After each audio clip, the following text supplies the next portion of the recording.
Assalamualaikum warahmatullahi wabarakatuh. Perkenalkan, nama saya Andani Kumala Atmaryani dari kelas 11 OTKP 1 nomor absen 8. Di sini saya akan mempresentasikan tentang One Day One Sirah Rasulullah bagian 8. One Day One Sirah Rasulullah bagian 8 memiliki 5 bagian. Yang pertama, kehancuran Abraha. Yang kedua, wabah penyakit. Yang ketiga, kembali ke Mekah. Yang keempat, gadis yang meminang. Dan yang kelima adalah sinar kenabian. Kehancuran Abraha. Allah lah yang melindungi rumah sucinya.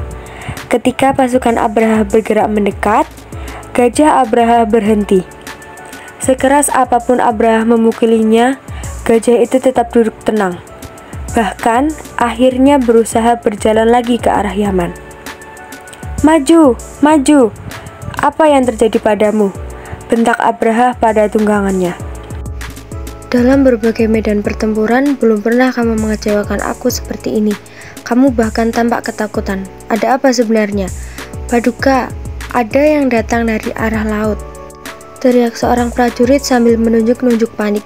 Saat itulah dari arah laut Allah mengirimkan kawanan burung yang kepakan sayapnya menutupi sinar matahari. Seperti iringan awan mendung yang bergerak cepat, burung-burung itu menjatuhkan batu-batu menyala ke arah pasukan gajah. Dengan panik, setiap orang berusaha menyelamatkan diri, tetapi sia-sia. Semua orang termasuk Abraha mati. Peristiwa ini Allah abadikan dalam surat Al-Fil yang berbunyi, "A'udzubillahi minasyaitonirrajim. Bismillahirrahmanirrahim.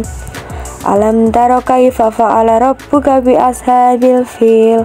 Alam yaj'al kaidahum fi tadlil. Wa arsala 'alaihim thayran ababil. Tarmihim bihijaratin min sijil. Faj'alahum ka'asfin ma'kul." Yang berarti, apakah kamu tidak memperhatikan bagaimana Tuhanmu telah bertindak terhadap tentara bergajah? Bukankah Dia telah menjadikan tipu daya mereka untuk menghancurkan Ka'bah itu sia-sia? Dan Dia mengirim kepada mereka burung yang berbondong-bondong. Allah melempari mereka dengan batu berasal dari tanah yang terbakar. Lalu Dia menjadikan seperti daun-daun yang dimakan ulat. Wabah penyakit.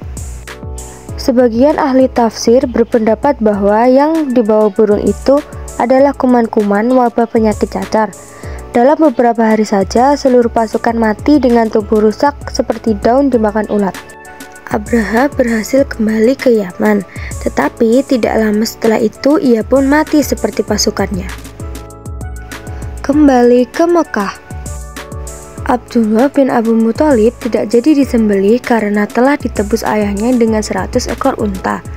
Abdullah adalah pemuda yang berwajah tampan. Kegagahan parasnya banyak menarik perhatian gadis-gadis Mekah, apalagi setelah mereka tahu bahwa nyawa Abdullah telah ditebus dengan 100 ekor unta. Suatu jumlah yang luar biasa yang tidak pernah dialami seorang pun sebelumnya. Walaupun banyak gadis yang berusaha menggodanya, kesopanan Abdullah tetap terjaga. Gadis yang meminang. Setelah penebusan Abdullah, Abdul Muthalib menggandeng tangan putranya menuju rumah Wahab bin Abdul Manaf. Wahab mempunyai seorang putri bernama Aminah. Abdul Muthalib sudah sepakat dengan Wahab untuk menikahkan putra-putri mereka. Namun di tengah jalan seorang gadis cantik menegur Abdullah. "Engkau akan pergi kemana, wahai Abdullah?" "Aku akan pergi bersama ayahku." Tanpa memedulikan Abdul Muthalib, gadis itu berkata, "Kulihat engkau memang dituntun ayahmu." Tak ubahnya seperti seekor unta yang akan disembelih. "Demi engkau, aku akan menerimamu jika engkau mau menikahi diriku sekarang juga." Abdullah terperangah. Ia menatap gadis itu dengan gugup. "Siapakah gadis ini?" pikir Abdullah. Dilihat dari pakaiannya yang dipenuhi perhiasan mahal, ia pasti seorang gadis bangsawan.